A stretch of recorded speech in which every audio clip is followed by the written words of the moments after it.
Episode 7 now of the Daily Dozen. We're in the week of high school football season. We're going to lead you all the way up to game 1 of the regular season. JasonJewellScout.com. I'm Jared Cohen. The Daily Dozens continue. We are powered by Rock and Refuel Varsity. Let's start out with two of the best brother tandems in the state who both happen to be at Saguaro High School. Yeah, I'm going to start with Corey Lyles, one of the top quarterbacks in the state of Arizona. Threw for 3,400 yards last year and 40 touchdowns. And Coach Jason Mons at Saguaro thinks that Corey could have even a better season, which is just ridiculous. Now the SaberCats are moving up from Division III to Division II, and I still think they're the team to beat, even though they're moving up in ranks. And one of the guys looking to keep Corey Lyles on his feet during the season, his younger brother, Caden Lyles, one of the most highly recruited football players in the state of Arizona. The guy is a monster, plays offensive guard, also plays defensive tackle. A lot of the guys, talented guys on this Saguaro team, play both directions. But you stand next to Caden, and if it's possible, this guy just keeps getting bigger and bigger. I remember you and I saw him when he was in 8th grade, and he was huge then. He's even bigger now. He's going to be a big force in Division II. Looking at Pinnacle High School, they're going to be led by their defense and two of their linebackers, Drew Dixon, but I'm going to talk about Justin Mandrola. Just a throwback kind of guy, outside linebacker, makes plays all over the field, was a second-team all-section player last year. I know Coach Zupke's looking for even better and bigger things out of Mandrola this season. Going back to Saguaro, another offensive lineman, Jackson Martin, 6'6", 330 pounds, very underrated player on the Saguaro offensive line. Everyone talks about the guys that are on the outside for the SaberCats, plus their quarterback, but who they have in the trenches and on the offensive line is very underrated, and one of those guys is Jackson Martin. He also is going to be a force in Division II.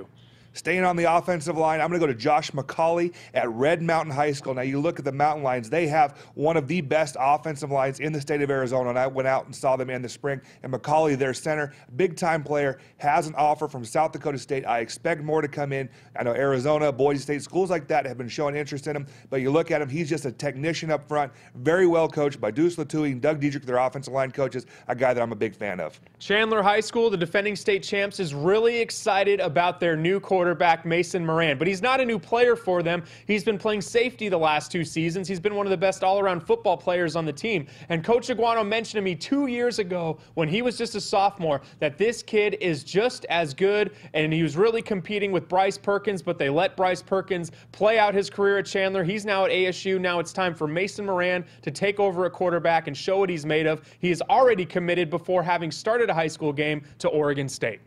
A lot of Saguaro kids on this episode of the Daily Dozen. Now I get the most popular one, the most heavily recruited, Byron Murphy, the #1 senior prospect in the state, 4-star prospect by Scout.com, one of the best receivers in the state, had 1,300 yards receiving, but he's also a lockdown corner, has offers from all over the country, and again, one of the top players in the state of Arizona.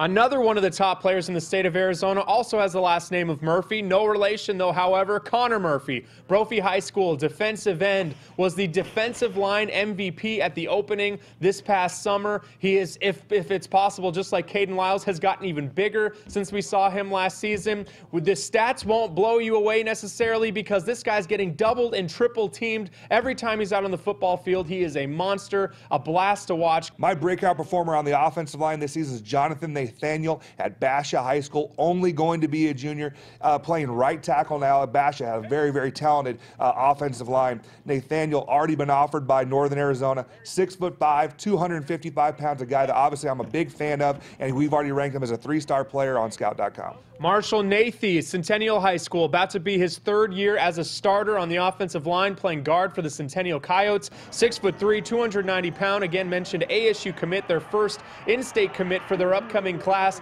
This guy is tough as nails. Big fan of his. Centennial's offensive line, we've mentioned a lot of them already to this point in the Daily Dozen. Nathy is one of the leaders of this group. And this is fun, Jason. A lot of offensive linemen in this group of the Daily Dozens. It's your favorite. Certainly. Now I'm going to talk about St. Mary's player. Now, you talk about the Knights over the last few years. Their offense has been what everyone has talked about. They've been very, very high power and explosive. But I'm going to talk about a defensive player, Abel Navarrete, their middle linebacker. Last year, as a sophomore, recorded over 100 tackles, was a first-team all-section player. Guy 6'1", 6'2", 225 pounds plus. Big, thick, physical kid that I think is going to be recruited to the next level.